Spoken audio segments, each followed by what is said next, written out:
భారతీయ వ్యాపార దిగ్గజం Reliance industries అధినేత ముఖేష్ అంబానీ ఇంట వేడుకలంటేనే ఒక ప్రత్యేకత. అయితే ఈసారి ఆ వేడుకలు కేవలం ఆడంబరాలకే పరిమితం కాలేదు, అంతులేని సేవా గుణానికి వేదికగా నిలిచాయి. ముఖేష్ అంబానీ కుమారుడు అనంత్ అంబానీ పుట్టినరోజు సందర్భంగా అంబానీ కుటుంబం చేపట్టిన వినూత్న కార్యక్రమాలు ఇప్పుడు దేశవ్యాప్తంగా ప్రశంసలు అందుకుంటున్నాయి. అనంత్ అంబానీకి జంతువులన్నా ప్రకృతి అన్నా ఎంతో మక్కువ అందరికీ తెలిసిందే. అందుకే ఆయన పుట్టినరోజును పురస్కరించుకుని దేశవ్యాప్తంగా అపూర్వమైన గోసేవ నిర్వహించారు.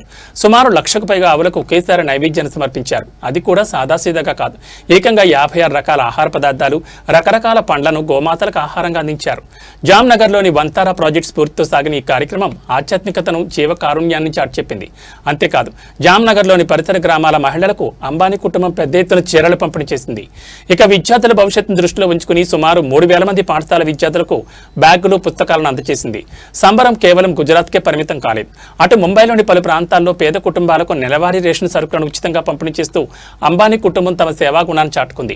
తమ పుట్టినరోజు ఆనందాన్ని 10 మందికి పంచడంలోని అసలైన తృప్తి ఉందని వారు మరోసారి నిరూపించారు. అనంత్ అంబానీ ఇప్పటికే వంతారా ప్రాజెక్టు ద్వారా వేల సంఖ్యలో వన్యప్రాణాలను సంరక్షిస్తూ ప్రపంచ దృష్టిని ఆకర్షించారు. ఇప్పుడు తన పుట్టినరోజున లక్షలాది మూగజీవాలకు గ్రాసాన్ని అందించడం ద్వారా తన ప్రకృతి ప్రేమను మరో స్థాయికి తీసుకెళ్లారు. కేవలం పార్టీలు, కేక్ కటింగ్స్ కాకుండా ఇలా సామాన్యులకు, సలక్షణమైన ఆవులకు సేవ చేయడం పట్ల నెట్జన్లు సైతం హర్షం వ్యక్తం చేస్తున్నారు. కోట్లాది రూపాయల సంపద ఉన్న మూలాలను మర్చిపోకుండా ఇలాంటి సేవా కార్యక్రమాల్లో నిమగ్నం అవ్వడం నిజంగా అభినందనీయం. అనంత్ అంబానీకి మా ఛానల్ తరపున కూడా పుట్టినరోజు శుభాకాంక్షలు తెలుపుతున్నాం.